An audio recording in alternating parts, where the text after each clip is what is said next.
Hello. Oh, great. Hello, hello. Are we doing? We shared the brain cell there. Hello at the same time. Your Yes. turn. Your turn. Hello, greetings, mortals of this realm. There we Your go. turn. How are we doing, Devon Lordiag? It's me again for the second time today. Yeah, of course you gotta have 2 instances of Joshua. Something's odd here. No. Let me I feel like pull the game is up. cutting a little too much. Let's Is it do just pop me? out chat. Yeah, and then we can put OBS back over that, and then.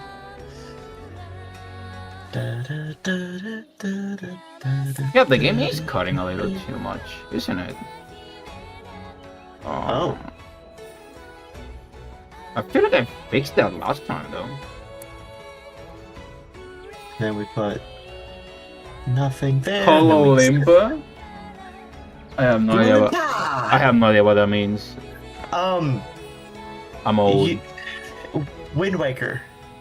I think it's Wind Waker. Anyway, it's Tingle's Ah, catchphrase. ah, man. Hula No, I was just exposed as a LARPer. Wonderful. I haven't even played Wind Waker, and I know that. Wow. He might have said it in Majora's Mask. That would have been my actual experience with him. Yeah, they're Tingle's magic words. Don't steal them. That's also part of his catchphrase. In my defense, I used to really dislike that character. So there's a chance my brain may have just deleted anything that came out of his mouth. In fact, in my head, he doesn't talk. Now, I could be wrong. He may not say that in Wind Waker, but it is Tingle. Yeah. I do know for a fact that it's Tingle. I don't remember if he says that in Majora's Mask, Wind Waker, or both. But I only watched a playthrough of Wind Waker. I never played that one. But then again, this is not a Zelda stream. It's a Monster Hunter stream. I love Tingle so much. I wonder if I would see him differently as an adult. Because like, as I replay a lot of games that I played as a kid, I noticed my opinions change. It's kind of funny to play BlazBlue and like, I used to be a fan of Trinity, and now as an adult, I think I don't like her very much. But now I like Bang Shishigami, the 3-year-old man, instead. That's funny.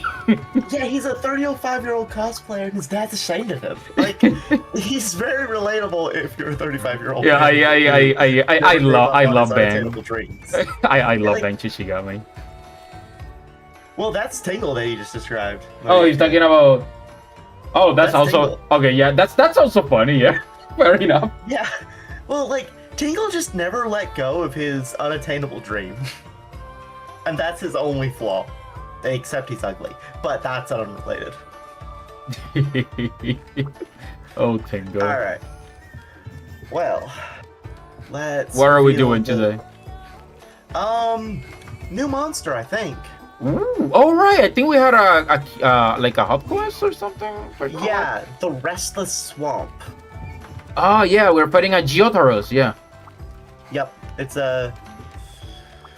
Let's see. It's a Piscine Wyvern, if I recall. Let's see. Urgent quest. Juratotus. Juratotus? Geotaros? Maybe it's a U, because it's JY. JYURATODS. If it's Japanese, it's Geo. Geo. Yeah. Yeah. Yeah, it's Geo. Geotaros. Geotaros. R there. Was it an U or an O? Oh. There's you an say O anyway. after the T. Then Geotaros. Everything. Yeah, there's two U's in there and an A. Geotaros. Yeah. Yeah. JYURATODUS. Oh, well, I can probably write that in Japanese with the knowledge I have right now. That's nice. Even though that's a 5-year-old could do that, I shouldn't be proud of myself. Juratotus. Okay. Taros. Okay, yeah. Remember, ta in Japanese, taros. Well, it's T-O. Oh, to, then it's to. Yeah, to. Yeah, it's to. The A comes after the R, so Jura. Yeah. Alright, let's fight a mud catfish. Huh? It looks like a catfish to me. I guess, yeah, he kinda is like a catfish. He's probably at least partially based on catfish. Yeah, Oh, no, I was remembering wrong. Yeah, it's Juratodos, yeah. Juratodos. Is he elemental at all? I think he's water. Because he attacks with mud and there's no earth element, so that's gotta be water. Yeah. Alright, I'll bring water res, Dongo. Let's do Dongo ticket. So I should probably not wear the Agnesum armor then, should I? Yeah, that's weak to water. Resistance negative. I guess I can bring... So I'm either bringing all but the head of Kimura or black belt of high rank armors. I think he was weak to fire, but I'm not sure. I'll bring my fire weapons anyways. I just got them. Might as well use them. Oh, well, if he's weak to fire, then I might as well still bring Eknosom, because he does fire attack up. Oh. Then reason reward. Yes. It's a risk and reward, yep. Alright, so Lava Pick is 150, 15, 6. Jin is 120, 22. Yeah, no, I'm still gonna bring the Lava Pick, because it's sad that this is my best fire weapon, not the Rathalos weapon.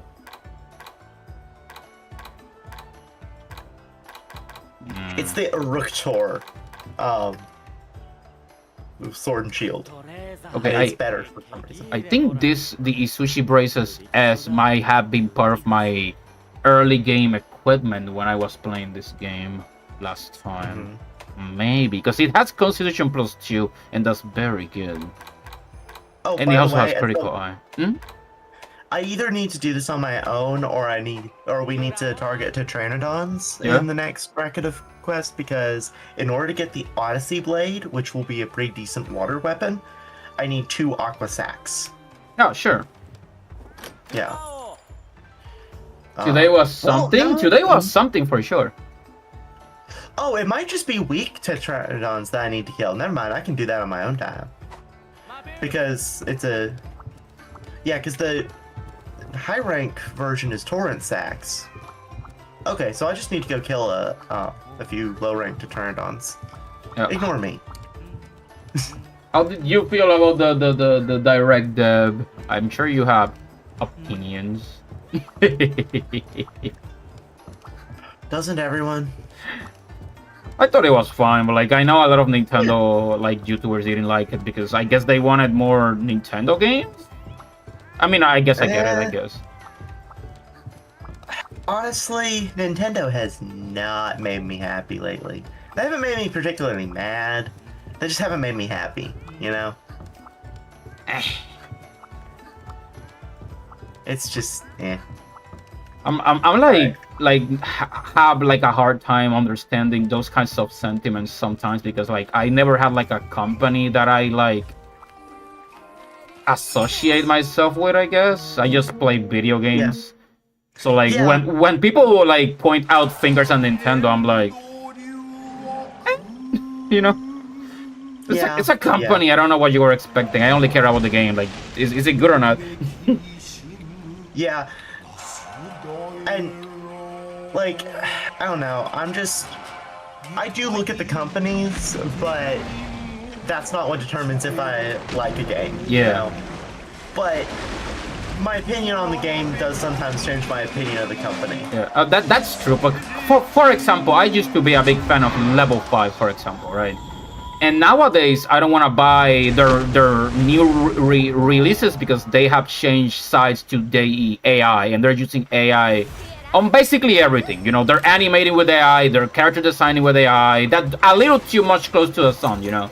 And I'm like, no, I'm sorry. Okay. Like, you used to be a company I really respected, and now it's like, I don't want to support you anymore. So there are exceptions, obviously. And there's some companies that I know are good, are like doing certain things. Like, for example, when Arc Systems Works makes a 2D game, before I even see the game, I already assume it's gonna be good because they have never failed me before. They are very good at making 2D fighting games. So like there's some biases here and there, but like I never like, what I find weird is when people like side themselves with companies and make companies like their personality. And then when someone insults that company or that company does something they don't like, they act like it's a personal attack. And I'm like, okay, that's kind of weird, right? Like it's a company, you know? It's a company. It's not your friend. It's not a person. It's a company. The boss change like every 5 years. There's like a conglomerate of people. They don't care about you. They just want to make money out of you. You know, it's like, it's kind of weird, you know? Yeah, exactly. Yeah. Let's see. By the way, while the illustration for this guy did look like it was based on Catfish, he don't look like it. Yeah, honestly, I have no idea what animal of reference they use for this thing. What did Because I know they use real animals. Huh? Oh, he's screaming. What the heck? Yeah, like, you were too far away for him to aggro to you. Maybe he saw me off in the distance. They wanted a new 3D Mario game, I guess. I honestly, I don't need a 3D Mario game right now. Hot take, I guess. Yeah. In fact, I would like a new 2D Mario game, because, like, Wonder gave me a taste of what I want, like, the franchise to go in with, like, the direction, and I really want another game like that. That was so fun. Like, 2D Mario has been stale for so long. Yeah, we get another game like that. Yeah, it's... Oh, what? There's something else that I'm aware of that this looks like, but I can't place my finger on it. Like a Relican Pokemon? Like what was that thing based on again? I forgot the name of the actual creature.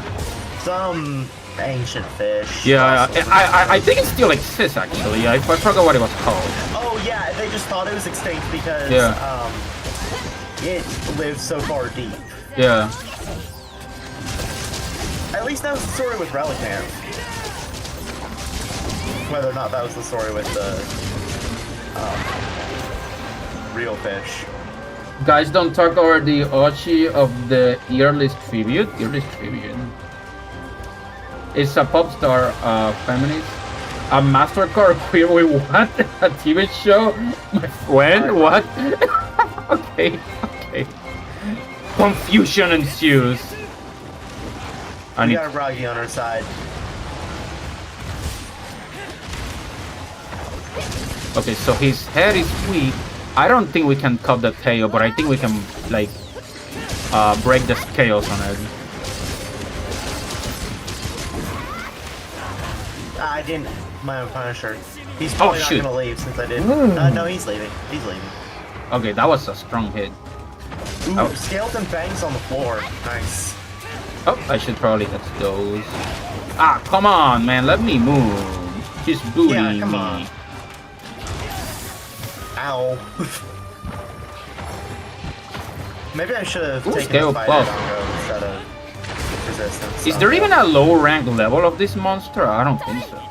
Not that I was able to access. If it is, it'll start appearing for me now that or both of us in low rank expedition quests. Oh, true. We might guess, cause like I wonder if there's like a non-plus version of those scales.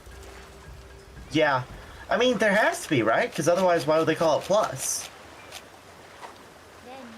The cutscenes showing the fish had an old type of Japanese ballad style after the performance of Hoshi the Earless. Ah, I am on culture and I did not know that. All right.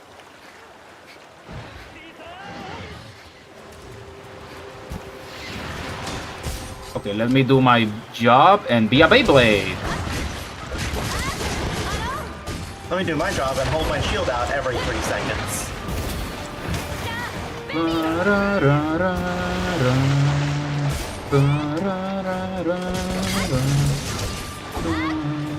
Honestly, it'd probably be better if I didn't try to attack and just tried to block him and take aggro if I could.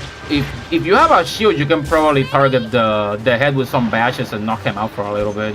I don't know how many hits that will take though. I changed my shield bash combo, so I can't do that right now. Oh.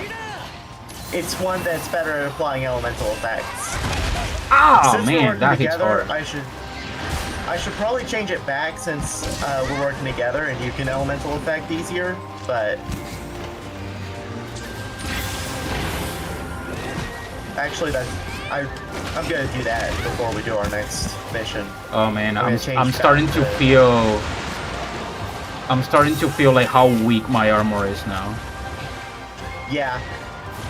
Like those are it's hitting hard. Like a single hit takes half my health. I die in 2 hits. Oh goodness, so hey, get back over here. I should probably upgrade even if it doesn't have the skills that I need. Because like I don't know when we're gonna fight the Nargacuga to get like the high level rank armor of that. Yeah, let's check the 5-star. I think I might be able to solve that problem for a little while, though. Let me see. Do I have a mega armor scan? Yes, I do. We should definitely check the 5-star missions before we decide you can't get the monster. Yeah. Because after this we start fighting other dragons, and like those guys are gonna one-shot me probably. oh yeah, they're probably gonna one-shot me too. If I don't No, have good armor. what rank is your I'm using armor? high rank. I'm using high Yeah, rank. you're fine. You're fine. I'm using low rank. Okay. Yeah. I forgot that's why your defense is garbage here. Yeah, because like this is like twice as strong these guys are. At least my weapon is fine. Oh, you take that. Yeah. Okay. I do have 3 wire bugs for a quick second, so You should I was able watch to use that one. Kwaidan, a cinematic masterpiece adapting many classic Japanese ghost stories, including Oshi the Heroeless. You know what? I'll put that in my list of things to do. Okay, I was able to use my 3rd wire bug, thankfully. I'll become more cultured. Okay, is he gonna tire out ever? These guys have a lot more HP than like, you know. Yeah. We definitely hit a turning point with the monsters with this urgent quest. Yeah, this is still not like that point where like the monsters get so crazy that you start noticing that you need to. Yeah, but like soon. Yeah. But I remember early on Ygrex used to be like the one that would like test you, but nowadays it's no longer that. yeah. He's going to the Rocky. Remember to sharpen and heal before you chase him. There we go. Alright, let's do easy ration. Easy ration. Ooh, push him more. Don't mind if I do. Ooh. There we go. That's a cool ore. I just got it too. The fusion. Oh yeah, that's new. Yeah. That is probably a Flooded Forest exclusive. Lucky Life. I'm gonna see if I can chase it down wherever it is. Where is it? It's... I don't know where it is. Never mind. Oh. Forget I said anything. Imagine if it was resistant to fire damage this whole time, by the way. I think he's not, because I'm noticing I'm doing crit damage. Okay. But maybe not might be his highest. I don't know. Yeah. I should have brought... Well, no, I don't have a real good... I usually assume that monsters that are like... that like water and like humid places or cold places tend to be weak against fire because they don't like the heat. Yeah. Like usually the weakness have like a logic to them, more or less. Yeah, well, I've noticed a lot of water monsters are also weak to lightning. thunder. Yeah. Oh yeah. Yeah. That's another one because it's like it also generates heat. Yeah. Ooh, I need to... Well, also water conducts electricity. It's Yeah. Pokemon logic. I'm coming up here to do a little bit of healing real quick. Ow. Never mind, I'm not going up there to do a little healing. Gotcha. Ooh, okay. This guy is free. I wonder if this is a big target. Oh god. Okay.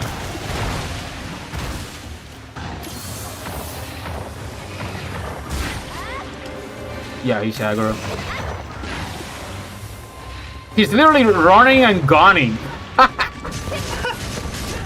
Wow, what a cheap tactic, man. Come on. Oh, dang it, I thought he fell over. Yeah, yeah. Fall over. I broke his tail. Yeah, baby. Progress. Nice. Ow. Okay, now he hates me, I guess. Makes sense. I don't blame him. You know what? Don't mind if I do. you mind in mid-fight? Yeah. I'll do the same. The monster be like offended, like, how dare you turn your eyes away from me? Yeah. Oh, nice. Yeah, now let's break his legs. That sounds One kind moment, I of do need to sharpen because that broke my sword. We can probably break his body too. Yeah, I think you might need to do some high attacks. I don't think I can do that, but I think you can. I can do those, yeah. But I'll focus on falling attacks on the center of his body.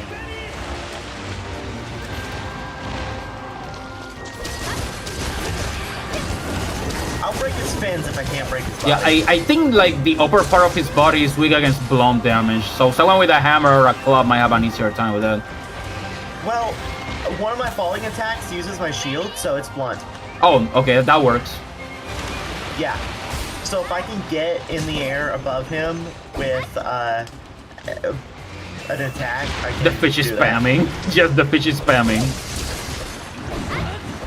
Oh, come on. Get back here. I'm gonna ban you from the Smash tournament. Too much PK fire. Too much PK fire? Yeah. No such thing. I speak not as a Nest main, by the way. I've never been a Nest main. At least not in a way that matters. I used to be one of those guys back in Brawl. PK fire, PK fire, PK fire, PK freeze. That's everything you. That's the only thing you would hear. See, the only time I've ever been actually half decent at Ness, Rivals of Aether, which is all but a Smash Bros. Fan game. It has a Ness character that is they nerfed his PK fire. Oh. Like, it has a sane amount of end lag.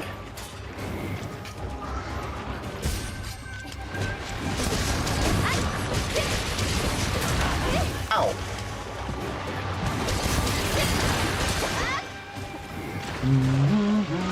Oh, come on.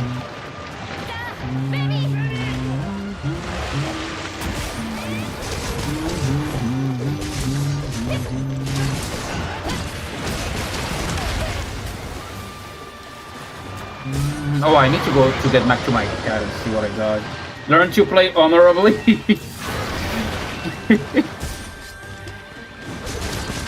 Yeah, definitely. Honor, is that a thing? Honor! That's an Avatar reference. God, I love that episode. I can't get to his side. Yeah, he's moving a little too fast. We need to... Where does he think he is? The Eye of Cthulhu? There, nah, shoot. I wasted my bod. Oh well. What are you gonna do? Oh my god. I didn't want to hit him in the head. Ow. Oh, now you heal me? Come on, Donald. I mean, what? What did you name your cat, by the way? His name is Bod. I wonder, did I name him Bod because of Bod Bison? I remember what I was thinking when I gave him that name. Oh wait, it's because my name is like after a flower, and I name him Bod like a you know, like flowers bloom from. Oh, okay. Yeah, now I remember. I just named mine the Robert III because cats with very fancy names tend to be idiots. Fair enough. It's a fact of cat.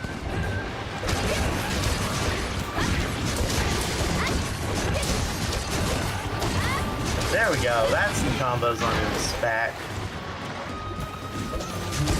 Ah, oh yeah! Gotcha. Boom.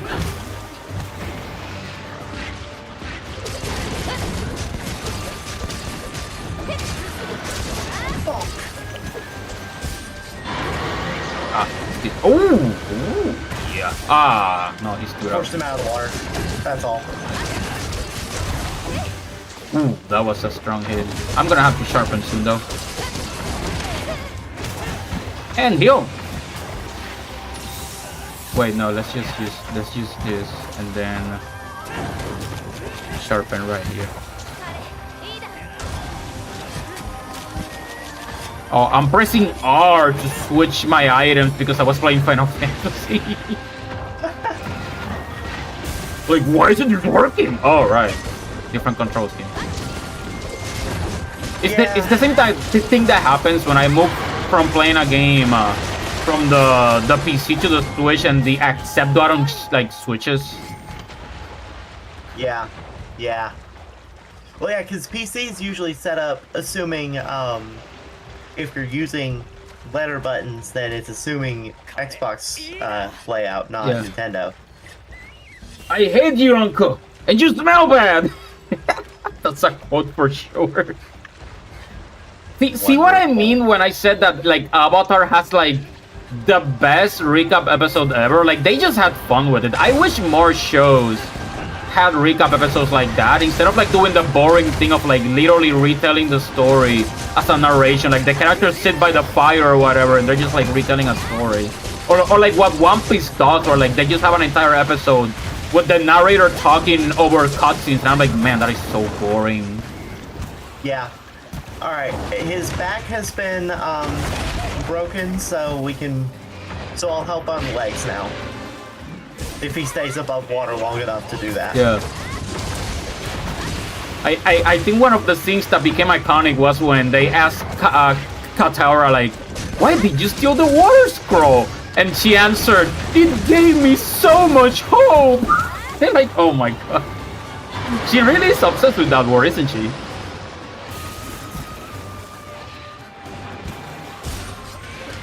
Sir, can you get back up out of the water? We like you to I think I may have a... Let me see. Oh yeah, I do. Sir, can you please stand? I could have thought that was gonna work. Weird. It's way easier to hit you when you're upright. Or at least to hit you where we want to hit you. We did break his upper scale, so... Yeah. We want to hit him in the legs now, I think, right? Yeah. So I'm back to saving my wire bugs for my spinny move because it can hit the feet. Oh. But right now he thinks he's the Eye Cthulhu, so he's just gonna dash at us for a bit. Thank you, Robert. Or yeah, that was Robert.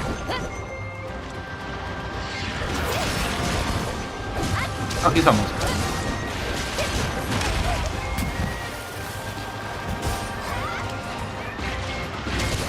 Can his belly be broken? I don't think so, no. Usually when monsters stand upright like that, the belly can be broken. I think it's just the legs, maybe. And then we'll have fully broken him. Though he is tired now, so that's good news. Yeah, he's almost dead. I should probably sharpen my weapon. Same, I just got yellow durability. Don't go underground though, man. Let's face it, okay, Nintendo didn't cook? I mean, they're not chefs though, that's not their job. Oh, that was terrible, kill me. Boo! Boo! Boo me! That was awful. That was such a grandpa joke. I mean, you are an elf, so... Fair enough. Fair enough.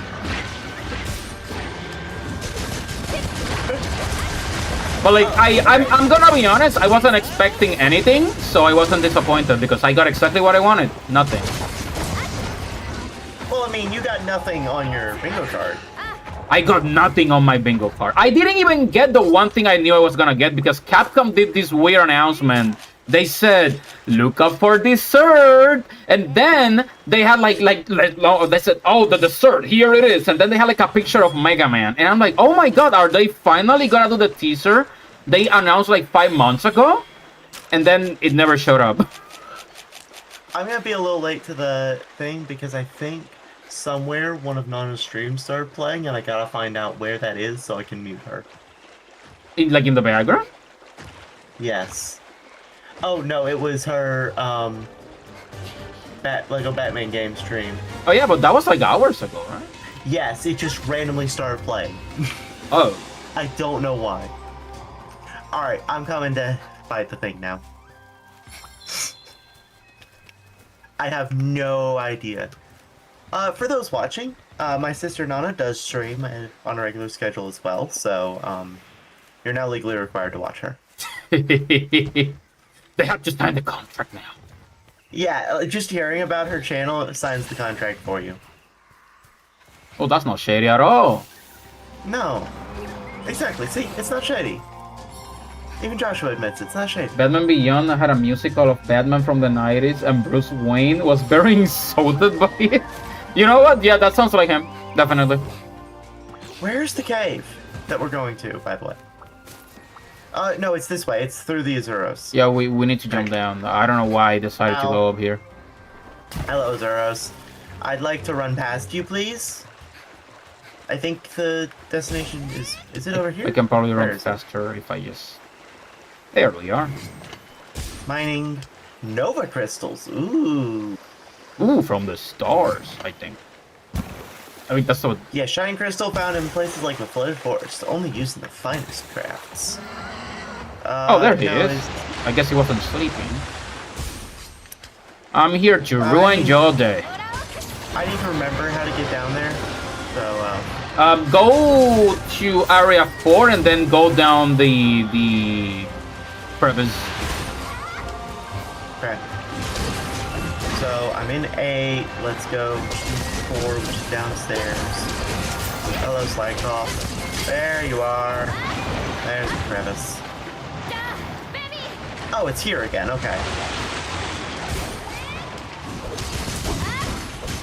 Like, there's a wire bug in this arena, right?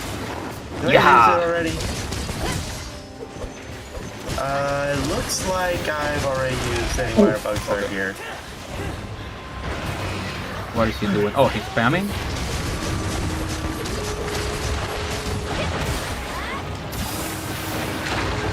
Ooh, right, bones. I want plus bones. There we go. Okay.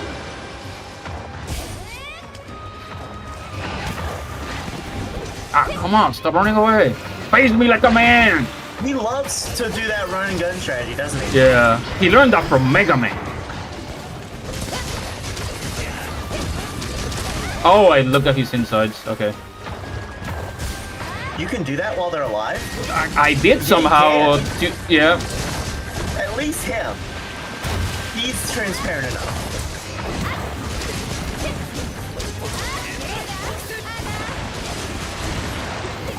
Because I'm used to this game pushing the camera around, so yeah. That's why it surprised me. You know what? Don't mind if I do. The bones? Yeah.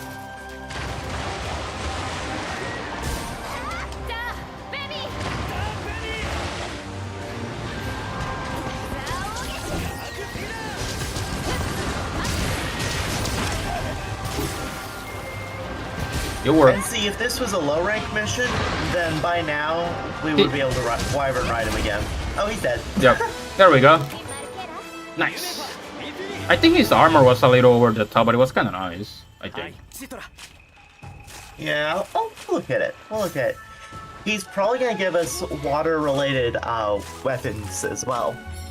At least if our weapon classes have them. You know what I would have liked to see in Avatar? A character using the bending forms to do a kung fu fight with their powers disabled. Because all of the 4 styles are based on real kung fu. I mean, they still can fight without them. It's just that most of the people who train to use those moves use it to learn to firebend. And they're so used to having powers that when they lose them, they don't know what to do with themselves. It's like, I remember when the eclipse happened and the firebenders lost their fire. Some of them ran away because they didn't know what to do. Like, they know how to throw a punch, but they know how to throw it with fire. They're not used to like landing a punch without the fire. They're like so scared of not having powers. Okay, but Joshua, think about it like this. If you are used to being able to throw fire at people, and you lose your ability to throw fire at people, but your opponents didn't lose the ability to throw water at you, Wouldn't you run away? Maybe. I think it really depends, though. I mean, if they have superpowers and you don't, you run. Yeah, I think it's just hard to imagine sometimes because I've seen people without powers in Avatar take on people with powers and win. That's why. Like, you would think that they would at least learn to, like, fight unfair fights to be able to keep up, you know? Yeah. But, like, I understand why not why the Fire Nation didn't, because, like, they're obsessed with power. So, like, they probably think of themselves as, like, if you're a firebender, you're superior, you know? Mm-hmm. Oh, hey, Flash, how are we doing? How's the All right. Sixth Ranger? But like you do got a point. Like that's literally the reason why they're like too scared to like fight with other powers. All right. So there is. That was funny. All of these missions have a monster question mark thing on them that I'm assuming means there's something else. There's something else spawning. Yeah, there as it well. means we're gonna start getting quests where like sometimes random monsters are gonna appear, and sometimes we might get monsters that are higher tier than the rank in which we are. We might get a random elder dragon appearing and just messing our day. Yeah. Back in the day, they used to have quests where it was like a very easy quest, like go bring some popotongs, and you will like just mind your own business, like picking up stuff from the floor, and then suddenly like an elder dragon appears and like you can't win. So the quest is run away and don't die. Yeah. All right. So we don't have I forget how to pronounce it. The thing for your armor. Yeah, we don't it's not have available. an Argaku. I don't see one anywhere. I think Yeah. it's gonna be a rank 6 monster. Yeah. So I guess I'll just keep fighting the way I am. What am I supposed to do? But before that, I need to pick up some stuff. yeah. Cause if I'm gonna be weaker, I'm really gonna need to use my defense potions to keep up.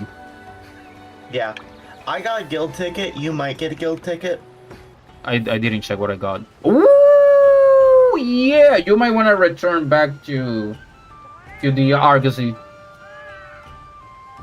We unlocked something. I think we unlock an extra cat slot. Oh. In House of M reality, Nick Fury teaches mutants to fight so well they won't need their powers because he thinks relying on them is a mistake that can leave you vulnerable. Yeah, indeed, because you don't know when you can lose them or have an enemy that's immune to them. I think I already saw the thing at the Argosy, but the Meowson area's got some sort of upgrade just now. For me. Huh. Yeah, that's Kogarashi is the one who wants to talk to me. Okay, they can be dispatched to high rank quests now. Oh, I lagged. I think I just crashed. Oh! Okay. That's weird. Yeah.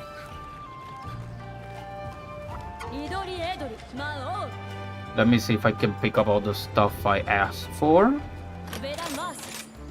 So, I asked for might suits. Okay, yeah, that makes sense. I'll have to probably reboot the game once it finishes creating the crash report.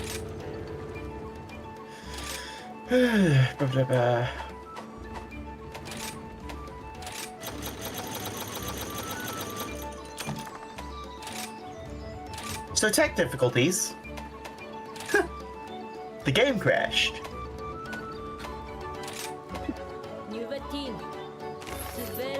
Oh wait, no, I haven't unlocked the second one. Man, that sucks because I wish I could ask for adamant seeds at the same time. The submarines are unlocked by doing her subquests or her side quests. Oh, that was it? Oh, I should probably check for those then, because I have been ignoring side quests a lot. I just need one more, honestly. They're get various point items. It's a few expedition tours, basically. So yeah, for anyone on my end, apologies for the delay. Windows can't decide how much info to give Capcom, Um, there we go. Give it all your Close. info. Tell them where you live. Who cares? So yeah, I gotta reboot Monster Hunter Rise. So I'll put the thumbnail back up for a minute. Crafting list, item side quest. I should be able to get to the room the same as I would otherwise, but oh, now you want to play on the right monitor. No, you want to be on the left.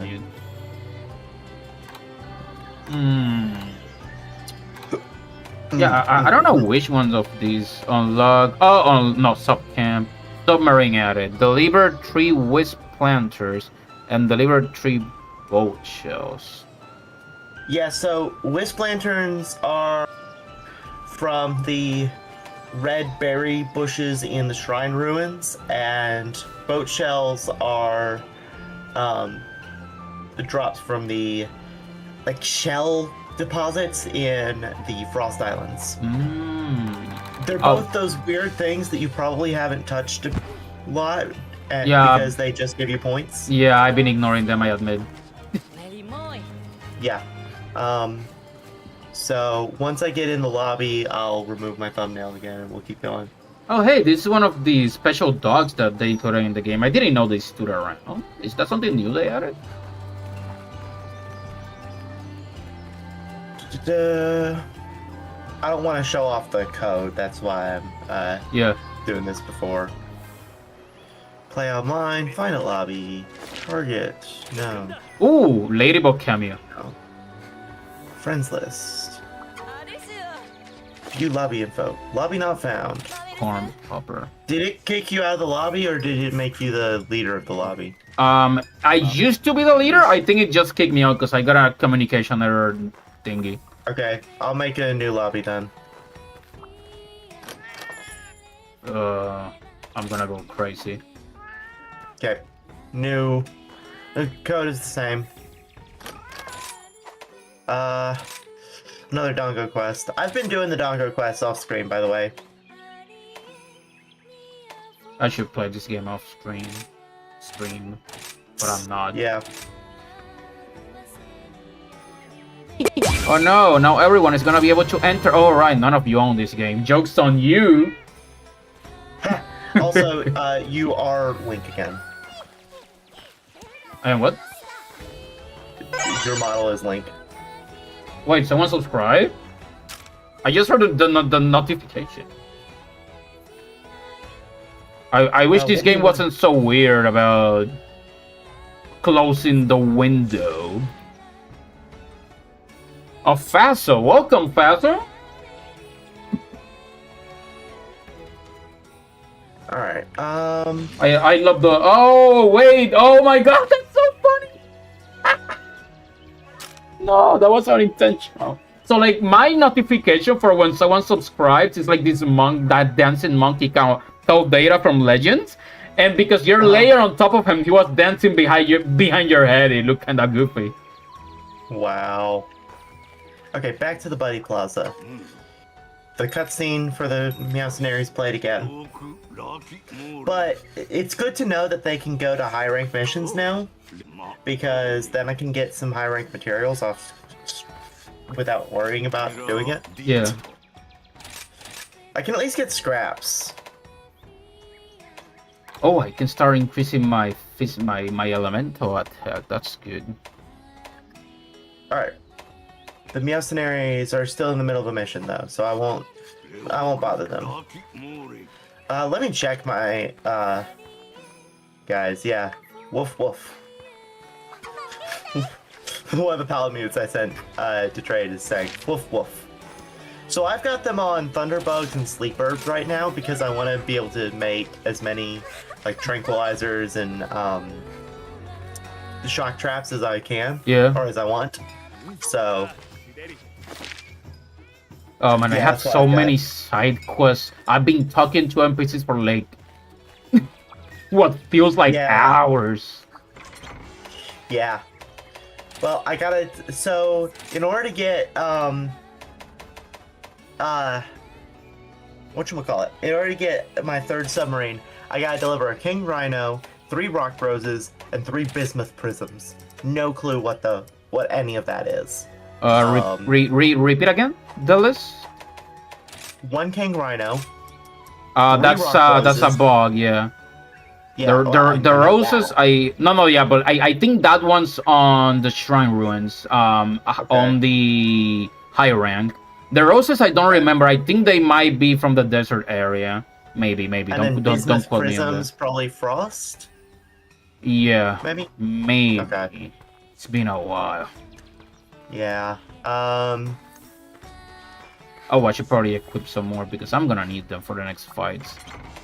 Manage items,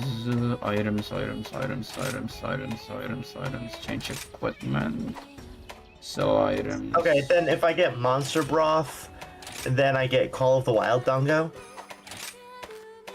But I assume I'll just get that over the course of playing, mostly. Yeah, Alright. There we go. That's gonna help me a lot. You upgrade your armor or something? No, I just getting these potions that increase my defense so that I don't die in 2 hits. Ooh, yeah, that would do it. Ooh, lottery is going. Ooh, bingo. Max potion, life powder, immunizer, herbal powder. Yeah, it's good. Oh, I already have the charms. Okay, I might as well buy them. Yeah, I mean, we do have all the money, so why not? Yeah. Because, an exploit known as being late to the game. Let's see. Oh, yeah, I need to check, weapons and armor. Because I did kill the thingamajig. Let's see. Ooh, that's our first rarity 5 armor.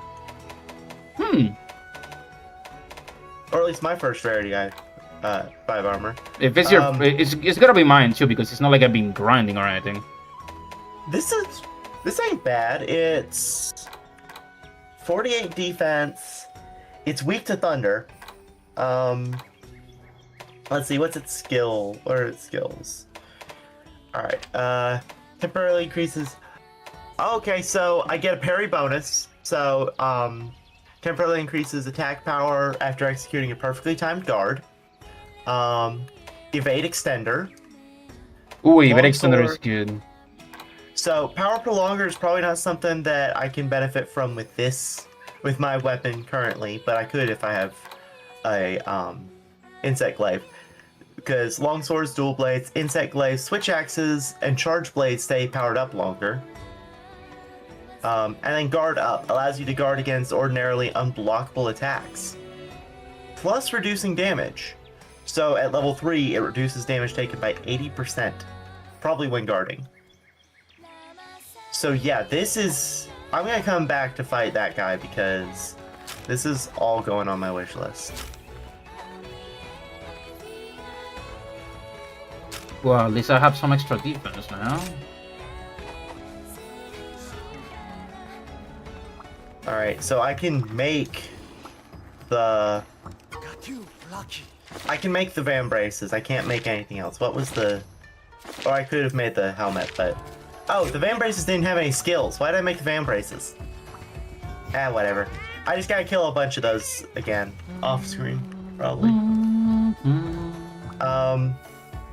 But then, yeah, I didn't learn anything. I didn't get any other recipes for that. And then weapons.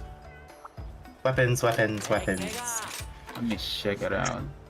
Oh, nice. They don't look that different from each other. I don't get any weapons from him. Oh, he has the beta extender level 2. That's very good, actually. Yeah, what piece gives it to you? Okay, the helmet has one, and the armor, the central piece has one. Okay, what does my armor headpiece do? Let me go check in. The chest piece also gives you power prolonger, so if you want to be more effective in your Beyblade mode. Yeah. So, yeah. Let's see. Where's the Nargacuga? Oh,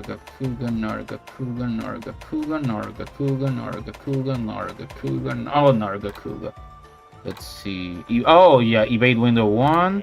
and critical eyes. So I can remove 2 critical eyes and give my... Okay, I can remove one evade window and give myself evade extender to move faster.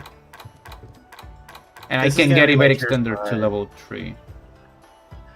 I think this is gonna be my tier 5 armor, so I'm gonna go ahead and upgrade it.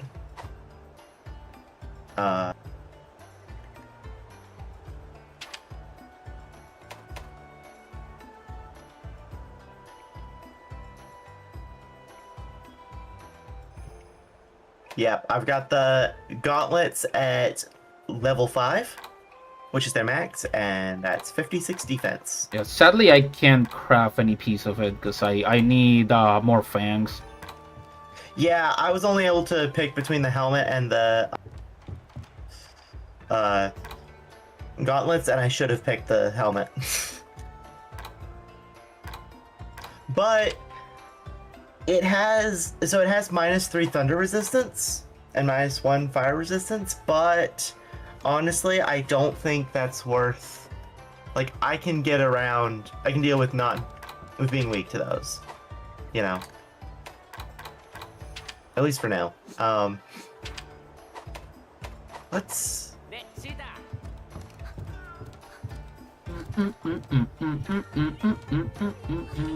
Alright, yeah, I'm taking off my layered gauntlets so that I can see these. Okay. So, the next mission. What do we want to fight? Pookie probably easy. Let's see. Is there anything that's like mobile that maybe I can... Pookie is mobile. Ratian could give us some pretty nice gear. Some dragon weapons, because we're gonna need those soon. So we're gonna need to fight it.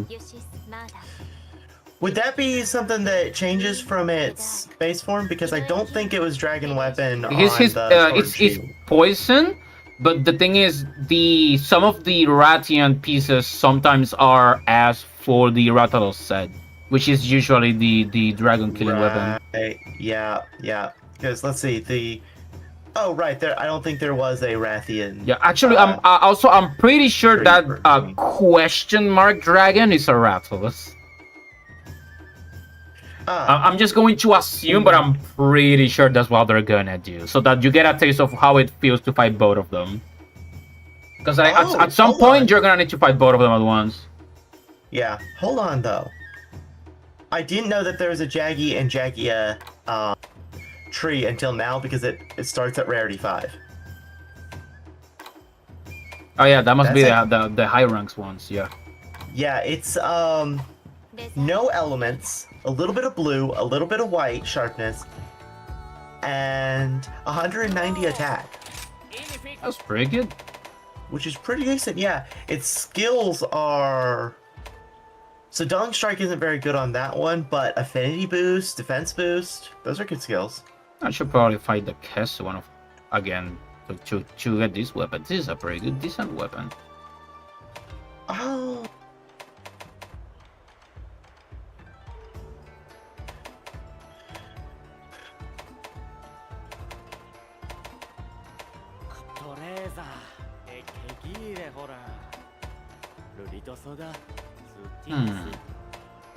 Sorry, I got distracted crafting.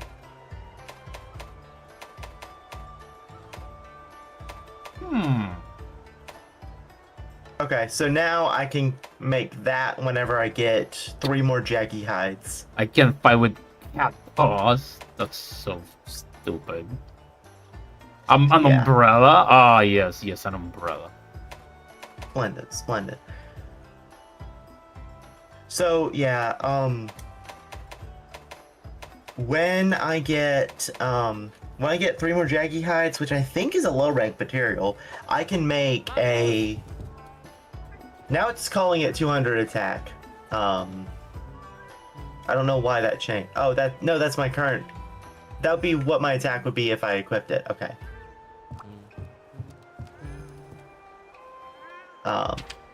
So yeah, that would be neat. All right. What do we want to fight though? Time to actually discuss that. We could go for a Ratian. We could go for the Ludrad is a very easy picking because it's very easy. Barrow is gonna be annoying, and Chubobidon sounds like a bit of a pain. Bishaten should be easy, and also his armor looks pretty sick. So I would probably say we need 5 higher rank fights. The easy ones would be Arroyo Ludrad, Bishaten, Puki. Ratian, we're gonna need to fight it at some point. We're gonna need to pick one we don't want. Maybe Basarius? Well, I don't think we fought a Basarius. I don't know.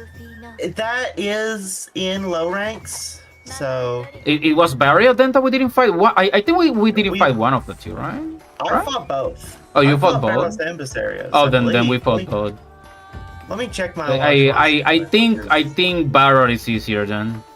Yeah, Barrier is slower. Comes up earlier. Yeah. And Basarios, yeah.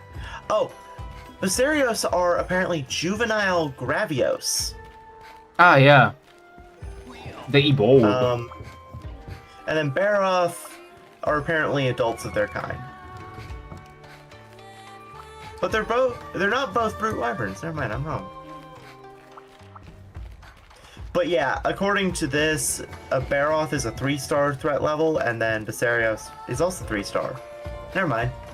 So they should be about the same strength. Then. Yeah, but like, it's not the strength, it's the fact that I feel like the Barrow is more predictable than the Basarius. The Basarius like spinning around and digging, and it also ignites itself in flames, and those flames deal damage if you get too close. That's why I think the Barrow might be like an easier pick-in. Yeah. Do we want to go ahead and do the Baroth, actually? Because it takes more from fire. Oh, then yeah. Yeah, target its face. That's the weakest to fire. It takes it has 40 fire points there. So. Glutton, Defender, Mech. So that's Baroth. Yep. Okay. And then it's non-elemental, so I don't need... Yeah, he just does very strong physical damage. He's just a beast. Yeah. If you let his charge is very easy to avoid, but if it does hit you, you're gonna feel the pain. Yeah.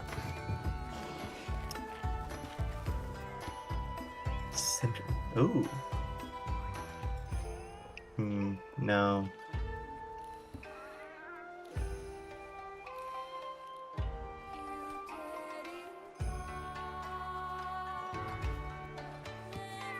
Oh wait, it's because chat isn't updating. I was wondering. Why is that happening lately? This whole game is easy. Why is Sonya Storm in the background of the stream? It's because the thing is crap. And that's the background that I'm using for when I play Star Force, and I need to crop the edges. Yeah. Alright. I mean, I think I can, like, let me see. So no changes to our gear then, right? I am wearing the same thing. Yeah. Let me see. Yeah, my talisman's still on Carving Pro, so we're good. So yeah. Ready to start? Wait, let me see if I can. All good. No.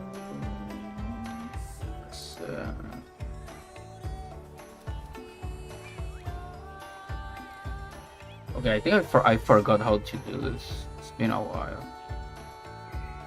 You know what's crazy, Joshua? What? I don't know why. These are my worst performing streams. Monster Hunter? Yeah! It's crazy! Is it too out of left field for the kind of stuff that you do? Maybe? Because like you usually play like Yu-Gi-Oh! And like more like tactical games, and this is more like an action I play RPG. Terraria. It's so different of a genre that it's not... Like, yes, of course they're different genres, but it's not because... Terraria's not slow. You know? It's... I don't know. I don't know, like, I look at Terraria and the only thing I see is just menuing. It's just what? Menuing, just menus and menus and menus. Well, okay, yeah, that is technically about 70% of the game, but the actual gameplay is somewhat fast-paced, at least during the boss fights. It's active, as opposed to Yu-Gi-Oh, which is not. All right. I mean, to be fair, I don't expect this game to perform super well when it's that old already and people just move on. And especially when there's Rathian here. Especially when Monster Hunter Wilds has already had its DLC announced. Yeah. Although then again, that game is controversial. I heard. Well, yeah, mostly because the people didn't like it, and like at least the PC version apparently had a lot of like bugs and stuff, and it wasn't like completely. But they're too busy talking about Wilds to even worry about a random small streamer playing Rise. Maybe because I remember when I was playing World, I got like a lot of randos jumping in. Yeah. Well, that was probably the current one at the time, right? No, it was this game actually. Like I had just finished this game, and I was like, whoa, let me play World then, and then I was playing World and I got some randos. That was actually way back when I still had my old avatar. Dude, you gonna deal with that Rathian on you? What was that hitbox? You guys saw that, right? You guys? I just saw you get hit by a Rathian. I was like, what the? Oh, it's because the tail is piercing the freaking ground. That is hilarious. Yeah, that can do that. Like, from my point of view, nothing hit me because there was nothing in front of me. So I was like walking forward and I just hit a wall and flew backwards. Yes. The perfect scenario. I think it. There's a dragon there. You're going to hunt it? That's not the target. We're monster hunters, not dragon hunters. Get it right, man. You know, potato to potato. Ignoring the fact that most of the monsters are classified as some sort of dragon or wyvern. We're not dragon hunters. Yeah. Like, that is actually kind of crazy to me. How that they're all basically some variation on a dragon. Not all of them, but like usually the higher tier monsters tend to be dragons because they're like some of the oldest creatures in this world. Yeah, well, like even the Izuchi is a raptor dragon or raptor wyvern. Yeah. Like generally speaking, and wyvern, it's a subtype of lesser dragon. You're actually right south of where the Baroth is going. Yes, I did have to look at the target thing to remember if I was talking about Baroth or Viserios. I almost hunt Aratalos, like I mean Aratian out of nowhere because I'm like, wait a minute. Yeah, well, you passed right through her territory, so. Yeah. Ooh, okay, there we go. Alright, I'm gonna try to break his space so that maybe the armor will go down so we can hit it. I'm gonna go for the legs. Alright, because the face does take the most fire damage. Okay, this guy is not dealing as much damage as the Jotaro was, so I think I'll be fine. Even though it was a similar threat level, I do think it was a stronger monster because it was part of an urgent quest. Fair enough. Because the urgent quests are always harder than the quests they precede.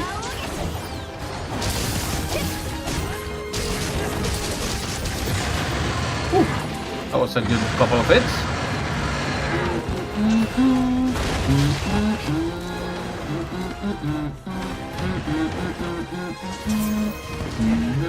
You know, it bothers me how short the debuffs that I inflict are when I see how long their blights last. Like, I'm not certain I've seen Fire Blight last for more than a second when I've inflicted it. That's weird. Like, usually they last a little longer. Now, it might simply be because of my weapon class, because I can't apply the damage quick enough. But, it still bothers me. Like, I'm used to at least a 5-second burn if I'm dealing a burn effect in game. Like, less than 5 seconds is a bad buff, a bad debuff, or buff. You know, like just speaking from an other game's perspective. Yeah. And less because there's some demerit for it to be less than 5 seconds. Then again, we don't know how much damage it's actually doing. Because like, it might be like massive, and we don't know. Because like this game doesn't give you like a health bar for you to measure. Yeah, it doesn't give you damage ticks or health bar for your fire blight. So I actually this game franchise inspired me to not use numbers for HP in D&D. Like instead, what I do is that I describe their condition and their body, and that's how you know how close they are to dying, and it like helps for the immersion a little bit. Yeah, I sometimes will describe wounds that they sustain, but the only indication I give to the actual number of the HP is when they're at half. They actually adapted that home rule into D&D 5.5e. They call it bloodied. It's the term that I had learned it from, but yeah. When an enemy is at half health or lower, they're considered bloodied.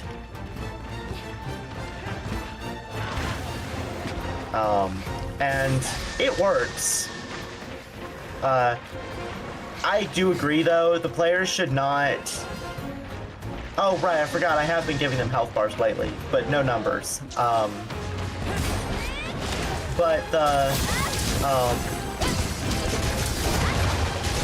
do agree with not giving them numbers at all, because then, I don't know, there's just a different mentality that comes with, I broke his leg, not I dealt 57 damage. Yeah, I like the idea of like, I like immersion when I play D&D. Like I put a lot of emphasis on like NPCs talking with them, and like I don't like to treat NPCs like quest givers. Like they have like lives and stuff, and like sometimes when the characters are doing something else, I have like notes of like what the NPCs are doing, and sometimes they will go to a town and the NPC's not there because he's busy doing something else. It just like gives like a little extra, you know. It's not a lot, but like it's just making the world feel like it's, you know, an actual place, I guess. Yeah. Cause like that's what I like when I play, you know. So I'm like, yeah. The shame is I can't do everything that I would normally want to do for like that I would appreciate for the immersion factors, because like, no offense to my party, it's just not the sort of party they are to pay incredibly close attention. That's honestly part of the reason why I give my monsters health bars, so that they can, even if I don't give them the numbers, so they can know which monster is the most damaged without having to sort through stats. That's always gonna happen. Like if you're a DM, that's like the DM problem, you know. Like my players sometimes don't interact with the world the way that I want them to interact. But what I usually do is that I don't worry about like scripting anything. I just have like okay, this is how the characters are. I'm role-playing as them, and depending on the decisions that they make, I try to make them matter in context, and sometimes they make very weird decisions, you know. Like one time, I have like a very funny story. One time, there was like this, oh shoot. There was this innkeeper who was kind of boring on the campaign that I was running, and I decided to give him some extra oomph. So I made him so that he was like obsessed with like gossip. And as a good innkeeper would be. Yeah, and then they got to the place and they started interacting with him, and he was being like very nosy, like where are you guys from? Like what brings you to this town, you know? And then like they didn't want to say anything because all of the players were playing as these very edgy, like rogues and stuff, and they were like, we're not gonna tell you anything. And because they didn't say anything, when they got to their room and they were talking like about their adventures, the innkeeper literally like stood by the door and tried to like eavesdrop. And because they were being followed by like this group of like assassins, they thought that the innkeeper was one of them, and they captured the innkeeper. They tied him to a chair and they started to torture him to get information out of him, even though he didn't know anything. So I had to roleplay that entire section like, I don't know anything, I'm just an innkeeper, I swear. And then they were like, no, you're lying. It was like hilarious for me. I was holding the laughter inside because they were like so convinced he was one of the bad guys, and he really wasn't. I was not expecting that to like actually happen. And then the funny thing is that because they were so obsessed with the idea, even though I was making very obvious, I was trying my best to make it very obvious he wasn't a bad guy, and they just couldn't get the hint. So they went to the leader of the town, and they forced the leader of the town to arrest the guy while they went on a dungeon. And you know what happened? When the actual assassins got to the town, to like take over the town, they found the innkeeper, and the innkeeper was so angry at the party for putting him in jail that he actually joined the good guys for real. And the next time they meet the villains and the innkeeper was with them, the players were like, we knew it! He was evil! Yeah. Oh, I got a chat from Jerlango9. Are you playing a new game? This is my first time playing through Monster Hunter Rise. Yes, we are on... He moved to Area 5, by the way. We are on 5-star hub missions, so... Yeah. When does Deli Joe start showing up to throw you on your horns? Deli Joe. I forgot who that was. Oh, alright. So, yeah. That's the Baroth, right. Right, he just went a weird way to get to where he's going, so yeah. I counted back to him. He went a real weird way, honestly. But yeah, like, my point is, sometimes just, like, let the players do their weird things. And, like, just roleplay along. Sometimes you think it's stupid, and sometimes you might have, like, an insane amount of fun. Because, like, the fun thing about D&D, I think, is that you make up a story, and you have, like, this idea in your head of, like, how the story is supposed to go, and you want them to do the story the way you want it to go.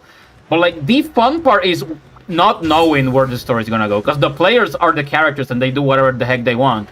And, like, that thing, like, you don't know what's gonna happen, you know? Yeah, so here's the thing, the mistake I'm making with my current D&D campaign. Alright, so my players in this party, it was like half new players. The other half had played D&D before, but it was half new players. And so I decided to run Lost Mines of Phandelver. That was my first one too. Yeah, that was my first one. So I figured that's a good intro campaign. I did make some tweaks to the monsters to use the new rules version of them. The 5E, what is it called now? 5.5. Yeah, 5.5. Yeah, wow, that thing, that amalgamation. Yeah, that controversial thing. Yeah. And people are already shut up about it. They just dislike change. Every time there's a new version, they always start whining. I don't care. Yeah, so far I'm neutral on it. We'll see how it turns out. It's like, it doesn't matter. It's a tabletop game, make-believe, or you make the rules. Who cares? Nobody follows the rules anyways. Oh, they changed the rules that I don't follow. Okay. Yeah, I follow the rules at least somewhat.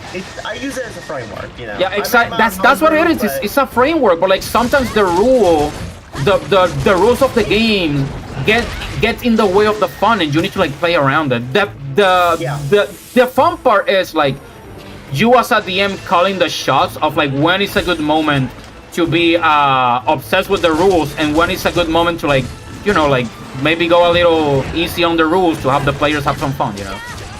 Oh yeah, I'm actually during the next time skip that we have, my campaign's gonna have one of the characters trade all his levels in fighter for levels in monk, because he decided he wanted his character to be a martial artist rather than a fighter. Like Even though, okay, yeah, because I was gonna say, are you saying martial artists are not fighters? Well, yeah, no, I'm just saying he wants to use his. He wants to be able to do some of the things that monks can do, but really, I don't always enjoy the idea of if a player could get it through canon means, giving it to them for free for less cost, you know? Because I try to keep the game at least half balanced how it is, even though D&D's bad at balance. Yeah. I recognize that. Monster ratings are garbage. The challenge rating. Yeah, the challenge rating is useless. Yeah, but with, I learned that the hard way. Yes, I am actually putting them against the CR appropriate monster, but they don't have much homebrew or magic items applying to them, so it's probably fine. That's gonna be next session. We'll see how that goes. There's an alternate win condition if he becomes too hard, and if he becomes too easy, then they just feel powerful, and I know to make bosses stronger next time. Yeah. But the a good solution to that is using like the environment. Like you can like describe. There's like I don't know. There's a very tall rock, and it's right on top of him. If only someone would like I don't know, drop it on him. You know, massive damage. Maybe. You know. Yeah. Well, you can always play around. Yeah, you can always play around and do what you need to do. And that is one good thing about D&D. But, back to my mistake, right? Because I never said what my actual mistake was. We finished Lost Mines of Pendelver, which it went without a hitch. So, time skip, right? Yeah. When it came back, I'm writing the campaign for the rest of the way. Because I do prefer to write my own campaigns. But the issue is, I'm trying to write it like I could take those notes and publish them. You're trying to make a book. I'm trying to make a book, just try it out, and I'm gonna have to revise the notes afterwards. So far, there's been no conflict with that. Like, there's not been something that failed because I tried to do that. I once had a player try to integrate a prisoner and his tactic was pretending to be on his side and he rolled so badly that the prisoner didn't believe him but the guards didn't arrest him. Okay, that's amazing actually. Oh, apparently a Rathian fought over here because I just got a Rathian plate. Ooh. Come over here. I'm circling near an area with materials. You come over here. Oh, okay, Grab I see, that material before you fight. It's a Rathian material. Where? Also, here? I don't see anything here. There was something in this fight area. I'm gonna throw the Pisarios at the Baroth. It was somewhere. There was a Rathian material. Yeah, I think that might have been just for you, probably. That's sad, but... Yeah. Ooh, I'm about to die. Running away, running away, running away, running away, running away, running away. Both of these monsters occupied. Because I'm on the back of one of them. The way I usually take notes, at least, is that I like make like, okay, place, what the place is like, what's its history, characters, what are they like, background stories, but like I never write like a story. I have like an overall story of like where the story is going. But usually the story is just like, there's a lot of things happening. What are the characters gonna do and what are the consequences of their decisions in the world? That's basically it.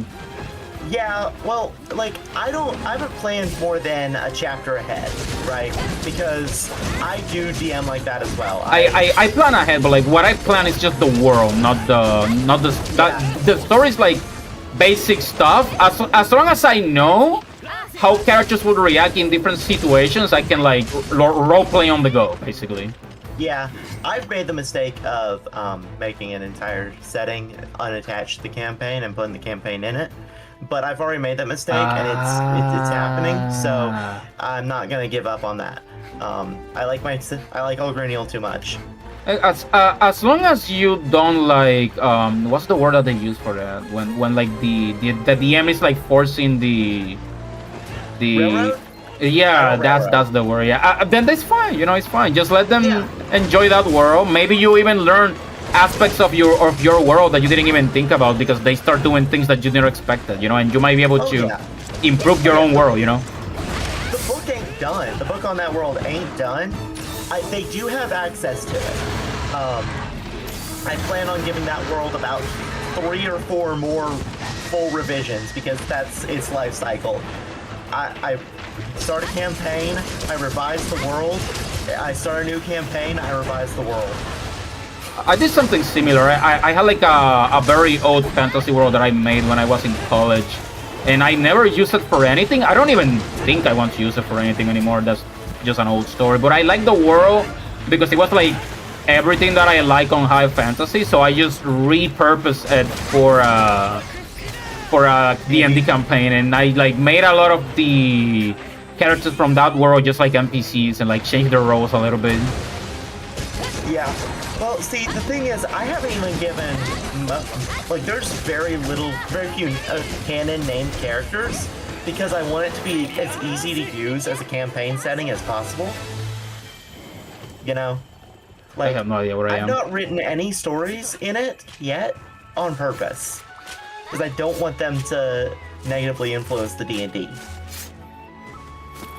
I once created a whole town with tons of useless stats and fun information. If you don't, the only way it's useless is if your players avoid that town like it's the plague. Hey, you can always move it around. They don't know. Yeah, you can always move it around. As long as you don't give your town a canon location, it's good. And even if you do give it a canon location, replace that town with something else. Yeah, but I feel like that information is not useless because, for example, if they have a flag, when they reach the town, you have like a narration that you make for like how the town looks like. The first thing you can say is like, there's a flag at the top of this place, and it looks like this and this and that, you know. Hey, you know what? In order to make a town unuseless because your players are avoiding it, all you have to do is put the MacGuffin there. You can put the MacGuffin there. You can have the villains attack it. You can have quests there. There's a lot of ways to like have not like force them there, but like have them like have an interest to go there. You know, narratively force them without railroading them. Without railroad, yes, basically. Yeah, because you can narratively force a thing without railroading, but the difference between the two, if the campaign stops when they ignore the narrative force, then it's railroading. Yeah. If you can continue to, if you can and are happy to continue DMing, then if they don't follow the narrative force, then that's them just going against the stream. As long as it's an option, you know. Yeah, it's an option. It may be the best option, but it's an option. The campaign died 4 sessions in. Oh, that sucks. I have the log of Well, okay, in that case, it's not useless if you use it in another campaign. Oh, true, that's true. You can always rework places. Like I've reworked my world because of like I learned so many things. I've used it two times, and there's some towns that I made that have never been explored because I just never used them. Oh, you know what? Okay, so my world has a crazy story. And I'm talking about the real life version of the story, not the in-game. I do have a creation myth for it, but that's separate. So in the first iteration, basically I decided, all right, I want fantasy, but the quote-unquote monster races are also good guys. So that's interesting. So like, there was a whole batch of kingdoms called the Monster Kingdoms, and it was ruled very by like Final Fantasy 14. Yeah, kind of interesting. But you know what I decided? Mm-hmm. That's dumb. There should be racism. I mean, there's always racism. My world has racism. That sounds bad, but it's more realistic. Yeah, it's more realistic. In the one that I had, they're racist. Like the humans and the elves hate each other, and one of my players decided to be a half. You can guess how that went. Yeah, they're hated by both. Well, yeah, that is basically how at least 5e portrayed. Like, if they don't fit in with either. Right? Oh yeah, that's kind of funny because I did that before learning that. Yeah, but you know, here's the thing. When I decided yes, racism, I did it because of religion. So the creation myth basically only cares about the god of light and god of dark, right? And they're of course at war. So they decided to take a big nap when they couldn't beat each other. As you do. And make people. As you do. Yes. Both of them created people with a specific trait. In the case of the god of light, it was civilization, and in the case of the god of darkness, it was savagery. But both those races of people, they could do like magical evolution, basically. So that ended up in the 70,000 different fantasy races, right? Don't ask me what humans adapted to. It's dumb. But so then after that you get nope. You get all the races, and the light people's people tell them, all right, you gotta go fight the dark gods people because that's what we were made for. And the dark gods people says, fight? Reason? Who needs that? We just fight. Okay. Oh, it's one of those. Ooh. Oh, petalates is fine. Oh, nice. Okay, I'm gonna do one of those. The stupidest thing I did was put a mountain nearby called Ogre Falls Mountain. It was called that because it is very misty, and the ogres who live there keep falling off. Well, that just depends on the tone of your campaign. I always like how stupid like fantasy worlds can be. So sometimes like there's a ruined town and they call it like I don't know, like a broken pebbles or some garbage like that. Like they have like ooh, the depths of despair, the forest of hope, the garden of light. Like there's such obvious names. Nobody would use those names in real life. Yeah. And see, okay, but there's actually a difference. So I'm not committing to this anytime soon, but my D&D world will eventually have a language that you can find a dictionary for. Yes, I know I'm too ambitious. You're getting a little Tolkien there. Yes, I'm getting a little Tolkien here, but you know what I'm talking about. So, oh, now it's your turn to make the trash joke. Okay, there we go.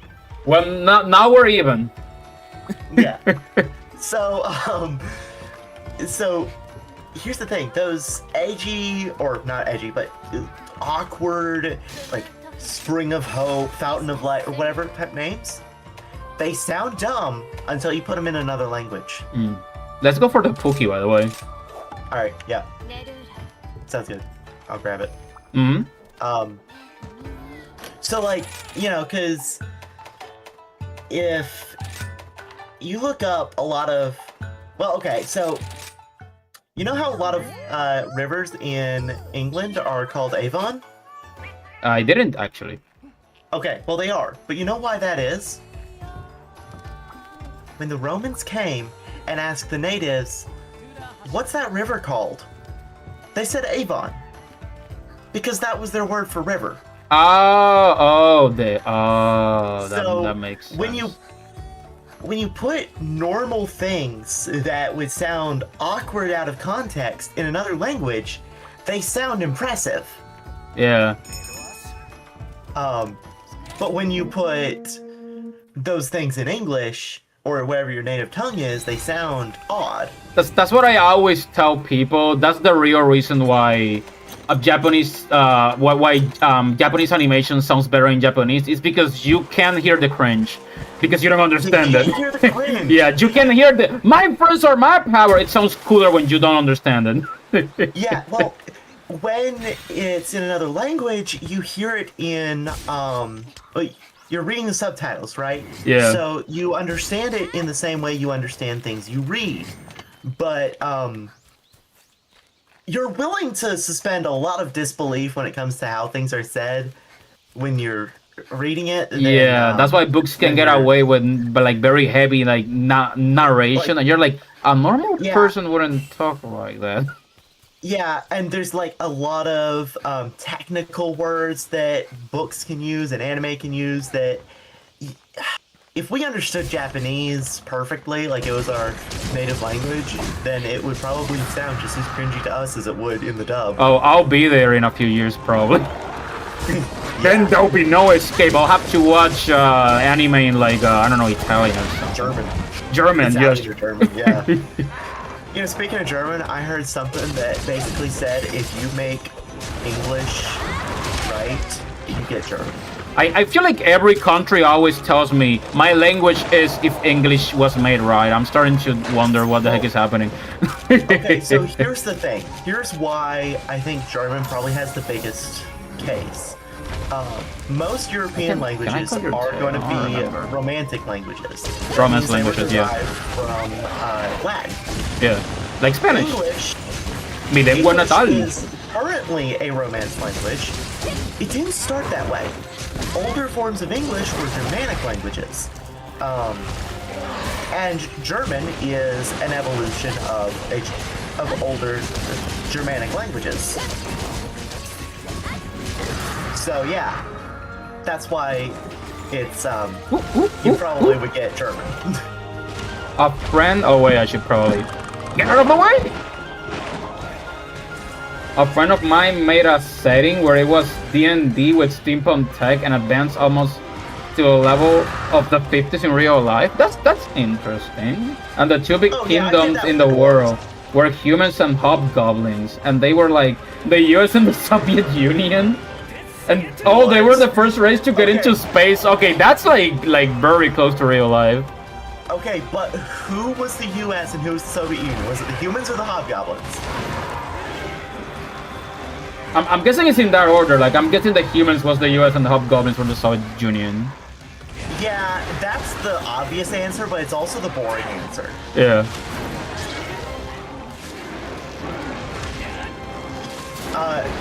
Yeah. It's very rare to see like fantasy worlds where like magic is real, like modernity is there.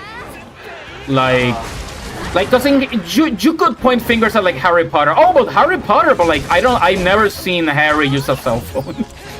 It's like they exist. They would rather use magic over the convenience of modern technology. Well, probably because it's the idea that they trust magic more than technology.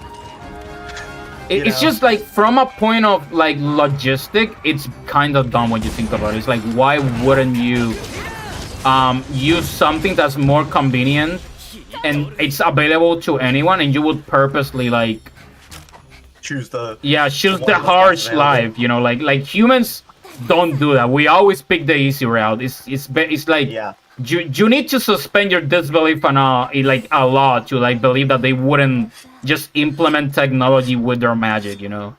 Ironically, and I think I was talking to Nona about this a while back, because she was talking, she wanted to watch Wings Club.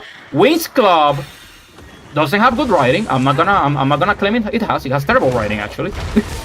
But like something that show does that is very cool is that they live in the modern age and they have magic, and they don't shy away from technology. Like they mix magic with technology. They have like swords and shields that have like magical energy. They have teleportation devices that use magic. They have like air conditioners. They use cell phones. They use the internet, you know, and they still use magic. That doesn't get in the way of using magic. They have technology to communicate, but they still learn to communicate through magic, because it's a school about magic, you know. Like just because one thing is there, it doesn't mean that it like takes away the magic. It's like both magic and technology can coexist, you know. Yeah, and like so it's been since I think the second revision of my D&D world, and I don't remember if all this lore is accurate for the This is no Harry Potter revision.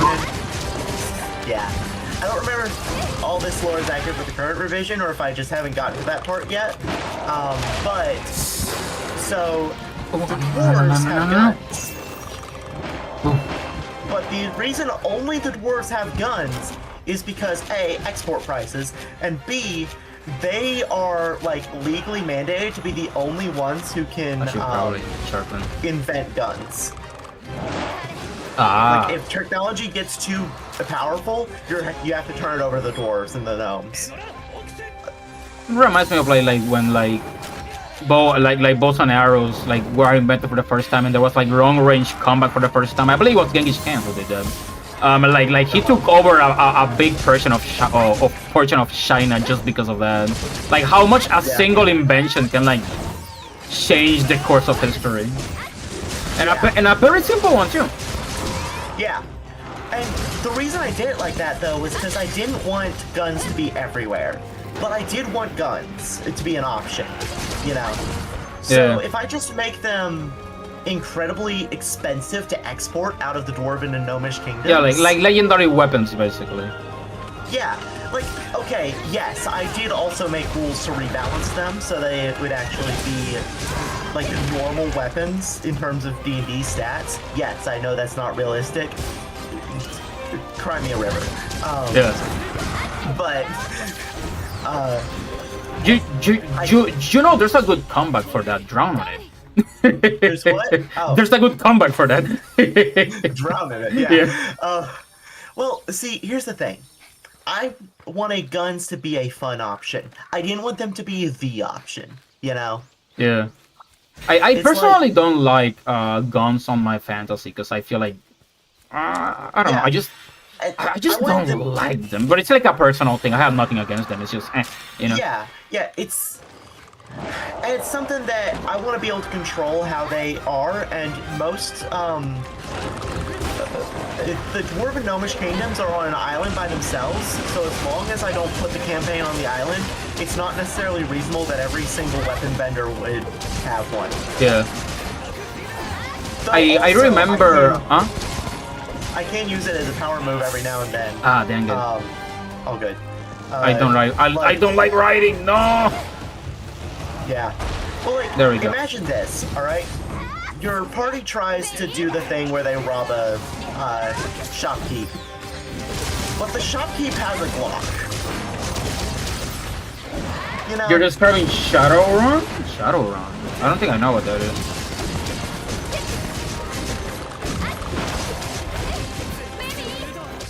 But like seriously, just imagine that if you were like your party was just trying to rob their way through a store, and instead of him being a level 20 adventurer, he just has an assault rifle. He just bro takes out a bazooka. Oh, you wanna fight? Yeah, like it don't matter. Hey, Shotton, will you hey, get over here. Let me. I aggroed this monkey so that we can so that maybe he'll fight. I remember Jama, one of the streamers that I watch. They were playing a game called Firearms. I think no, Wild Arms. That's the name. It's a JRPG about like a post-apocalyptic future, and Stop running around, Pukey. Sorry, yeah. The ancient civilization was, for what I could tell, like us. So the ancient weapons that they find are actually guns. Yeah. And like it's very interesting because like it's like they're modern weapons, but because it's like a setting that's like medieval in the future after humanity went extinct, and they're finding these weapons, it makes guns feel not like modern technology, it feels more like ancient technology. Like they're finding these things in like dungeons, ancient cities, old subways that now look like dungeons, you know, and like it's very interesting because like they don't know how they work, they don't know how to make them. They just know they find a weird black weapon that shoots bullets, and it's magic to them because they don't understand it. It's like, oh, that's kind of interesting. Well, okay, but you know how much more useful a blunderbuss would be to them than a handgun? Yeah. Like, in that case, the older gun would be more useful because like the earlier guns. Okay, let me use the blunderbuss as an example since I already mentioned it. You stuff anything in there with enough gunpowder, and that's deadly. You can stuff silverware in that thing, and it'll work. Yeah. You don't need special pellets to throw. You don't need brass casings. I should probably... Just a rock. Anything that can survive the blast can get shot out. So there is magic and cyborgs, and all non-human races are discriminated against because, of course, like always. And wonderful. And because in the future your government ID is tied to your DNA. I hate that. They lost all their rights when their DNA changed. Ah, man, that sucks. That's crazy. All right, I'll get the bird. It's just a rock. What rock? Oh, you're using the agnosm. Yep. Hold on, he got turned around. Thank you.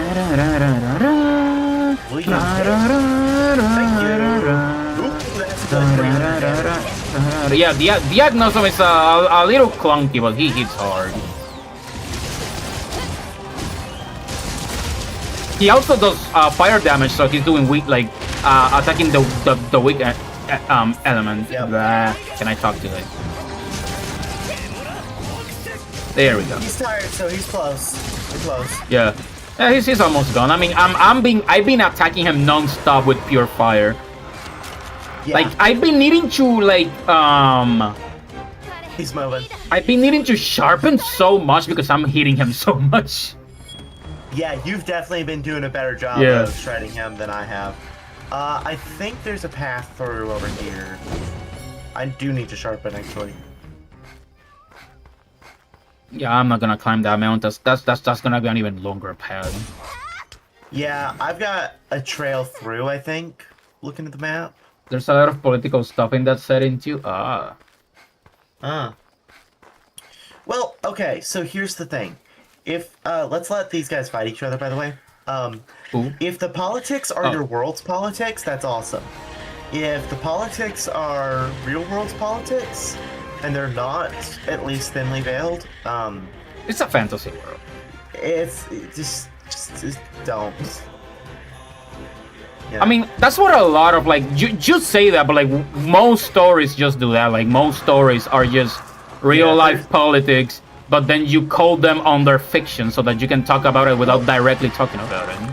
There's a way you can read The Lord of the Rings that puts it in World War II. That's interesting. I've never heard that one before.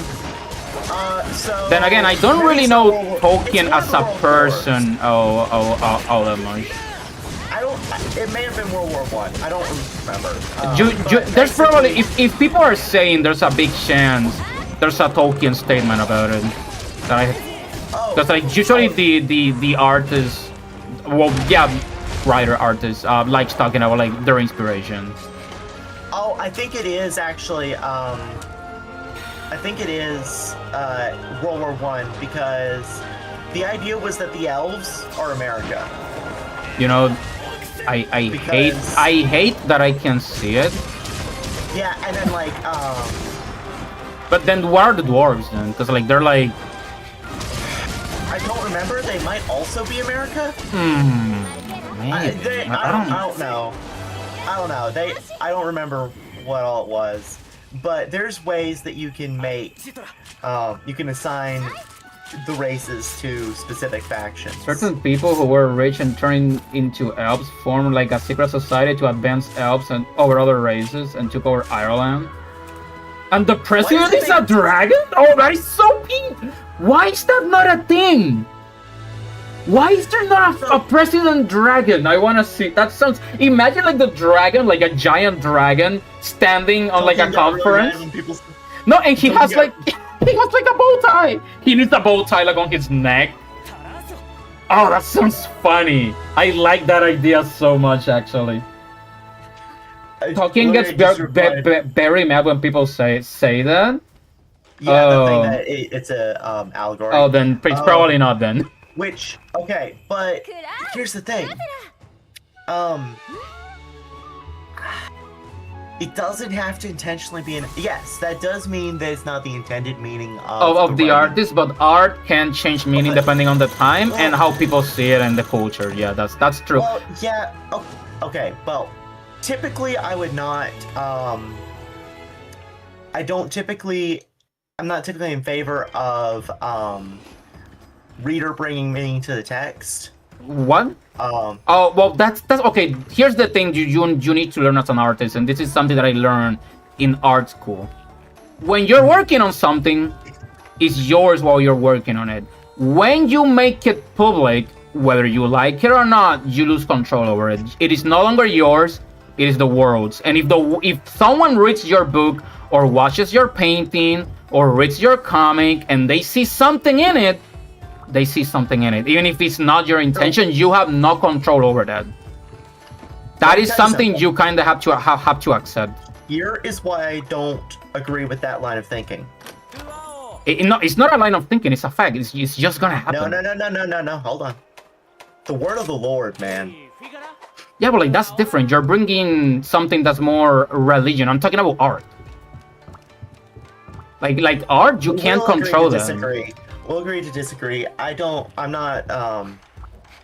ascribe to that view. It's something that you like. If you don't like it, that's okay. But like, it's something that you can't really control. It's just gonna happen. You know, people are gonna make of what you like. You're gonna make something. You're gonna tell the world, and people are gonna take it however they want. There's nothing you can do about that. It's something that they teach you in art school because some people can't take it because it's like it's gonna happen whether you like it or not. You know, like you're gonna make a story, you're gonna write it, and people are just gonna make whatever they want out of it. Like look at the internet right now. You look up anything from any story you've ever written or you've ever read or any animation you've ever watched, and how much messed up stuff you find in there. Was that intentional? No, people just do it. You can't control it. It's just gonna happen. It sucks. I know it sucks, but it's just something that happens. You're conflating inevitabilities of human misuse with the truth of the matter, because humans use things wrong all the stinking time. Yeah, that's true. Just because something happens doesn't mean it is the core of the matter. It sucks because sometimes like it just changes and it can mean something different, but it's also like how cultures read it, because like in different cultures sometimes what in here means life, in their culture it can mean death, and sometimes a story can like completely change depending on the culture too. It's very complicated. There's a lot of layers to like how that happens, but like what that point was getting at is that like once you make a story public, you lose control over it. People just make what they want out of it, and there's nothing you can do about that. It's one of those things that you kinda have to accept. Now, some people, like for example me, if I really like something, I usually look for who's the artist, and I check out, okay, what was their inspiration? Why did they write this? And I usually get to like the reasons why, and I know the origin of like where something comes from. So I don't do that usually. Sometimes I can see extra stuff, because sometimes you make unintentional additions to your story that have context that changes with time. That happens, you know, time change. But like usually that's what I do, right? But like the matter of the fact is most people don't do that.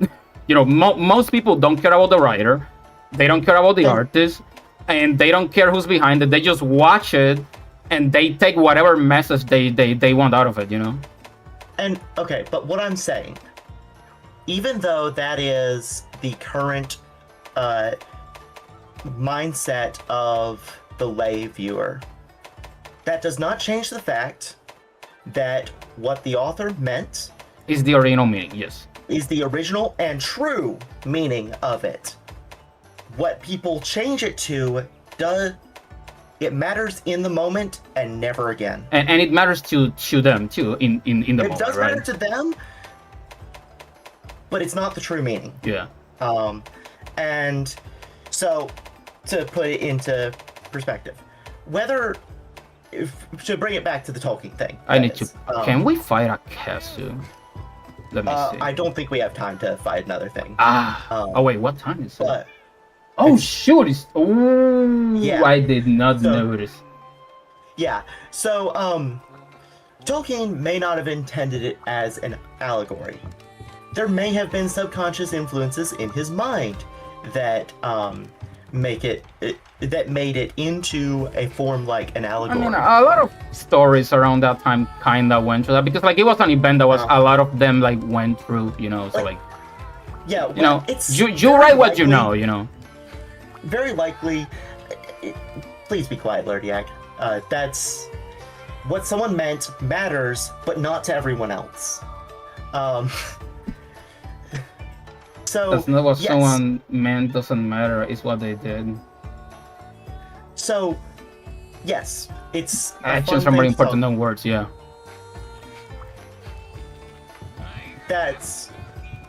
We disagree on that point. Yes, actions speak louder than words, but Yeah. we disagree on that. The other point. Huh? Oh, I think that was a joke. Actions, intents are more important than words in many cases. They don't speak louder, but they often matter more. But Tolkien did not mean it as an allegory. He has said as much. So it isn't an allegory. Constitution. It's fun to talk about how, if it were an allegory, what it might relate to. But at the end of the day, it's not an allegory because he didn't intend it to be one. Yeah. So yeah, that's my TED Talk. Welcome to my TED Talk. So yes, that's yes, Lurdiak, you may be being polite, but you're not doing it in a polite manner, if that makes sense. He was just kidding. Perhaps. But yeah, that's probably where I at least should wrap my stream up. Yeah, I actually am supposed to finish some editing actually. Yeah, Although Well- I think I might not, because I should. you should probably sleep, maybe. I'm just not gonna publish the video tomorrow. I'm just gonna leave it for Sunday. I can't Yeah, keep going. I can't keep doing this, man. Yeah, no, that's. I If should someone probably doesn't take a break. understand that, then they are just. Nah, insensitive. don't worry. My subscribers are chill. They're not gonna be like, Joshua, where's the video? Where's the video? Where's the video? I don't need to worry about that yet. Maybe in the future. Hopefully not. I don't want to go through that, but you know. So there's a part of you that probably hopes that you do have enough people for that to matter, but also that don't- you don't get yeah. those people. Yeah, that's why You know. you need to control your community from the beginning. You know. Yeah, and it's very hard to do that. Yeah, that's why this is what I was talking to you a while back when I said that it's not good to grow too fast. Because like when you grow too Yeah. fast, you can't control the insane Oh, yeah. amount of people that are coming in, and sometimes you get like people that you really don't want around, and then it becomes very hard to like control that. So it's like it's better to Yeah. grow like, you know, slowly. You know, you build a community slowly. Yeah, you build the community slowly, and then Yeah, and then you have like more or less the vibe that you want your community to have. So when someone comes in and they're like super like out of the vibe, it's like okay, you know. yeah. So yeah. So what you're saying is, only having 98 subscribers isn't a horrible thing. You get there. I mean, you're almost in the 100. Are you gonna do something for Yeah, it? I am close. I got 2 subscribers without looking. So, As it happens. Yeah. So I'll probably try to work up something to put out for 100 subscribers. And then just release it once I get at least 100 subscribers. But yeah. Thank you guys, anyone who was watching on my end. Or watching after the fact. I would say that just Or in case, watching because after the fact. I know some Yeah, people who 'cause- prefer to use. Yeah, and some people prefer VODs, and that's their preference. And honestly, if I felt like I had the time to sit down for, how long is this stream been? 2 hours and 12 minutes at one time, then yeah, I would watch some VODs. I can't do But it. huh? I can't do it. I can't do it. I can't even do it for my own. I have to be with the moment for it. It's just it's different, you know. But yeah. Well, that's probably enough yapping on my end. Yeah. Thank you guys for coming. I'm gonna end stream now. Until next time. Announcement for the stream. About the same time as tonight, I'll be going live with my sister Nana playing Whisk more. We'll be continuing the speedruns, and then starting at 2 p.m. Central, I'll be playing some Yu-Gi-Oh! So That game looked pretty fun, actually. it is pretty fun. We've only got the demo, but it's fun to play. If you got a person to play it with, Oh, I know someone who likes Friends Club. Maybe I'll try it out in the future. I mean, don't tell Nana I said this. It's basically Friends Club, but it's There's nothing wrong with I said Friends Club on chat that one time and she took it the wrong way, and I'm like, I don't use Friends Club as an insult anymore. I use it as a positive, actually. Like, I love Friends Club. I love playing with my friends and having some fun, you know. Friends Club is a good word now. Friend slop has, so the word slop does have It lost its meaning. connotations. It lost its meaning because it's overused now. Yeah, well, rightly it still does carry at least some negative connotations with me, but because it's used in like AI slop. Yeah, but like that's etc. slop. Yeah. But friend slop is just a genre now. Like, yeah. It's not a bad thing. It's just it is genre. Literally a genre. Like, what's wrong with having fun? Seriously. And I'm just gonna go ahead and say it. A game can have multiple genres. Like. Yeah. Yeah, like that's. You don't say, all right, Call of Duty's an FPS. Yeah, it's an FPS. It's also a multiplayer competitive game. Mm-hmm. It's got a campaign, so it has a single-player story element to Sometimes it. you could even argue it's a historical game, depending on the game. It can be a historical game if the battlefields are based on historical locations and the campaign adapts historical stories. If they don't adapt historical stories but are set in history, then it's historical fiction, which still has merit. And so yeah, like there's multiple genres that can apply to just a game that seems as simple as Call of Duty. Yeah. I'm not specifying which one because that's pointless. I only played like 2 of them in my entire life, honestly. I'm not like big on shooters, mostly because I suck at them. But yeah, no, same. And so like Monster Hunter, right? It's an adventure. I classify it as an adventure game. It is an adventure game, technically. It's an action RPG. Multiplayer co-op. It's not multiplayer PvP as far as I've seen. No, it's never been like that. It's always about helping each other. I prefer games like this. I'm not a big fan of competitive games, if I'm honest. Yeah, I prefer being on the same team. Yeah, it does end up being tough for me to work on teams sometimes, depending on the game. So you learn that skill with Friend Swap. That's its purpose. That's the purpose of Friend Swap. That's the purpose. It's to teach you the power of friendship. Yes, anime time. So yes, now that I've spoken for another 3 minutes, farewell, folks. Thank you, Loria, for being around. Thank you, Deb, and all the other people who were watching.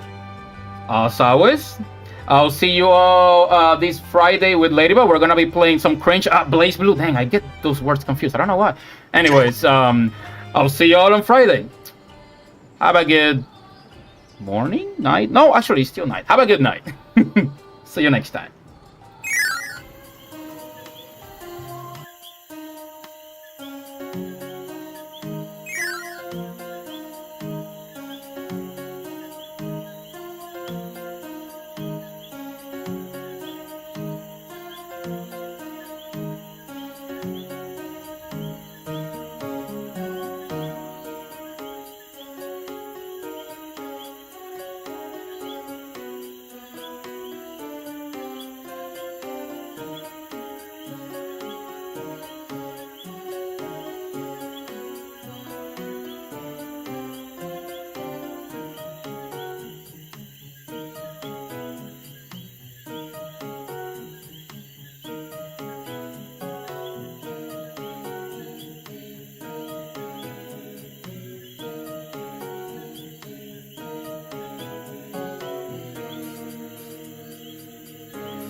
bye.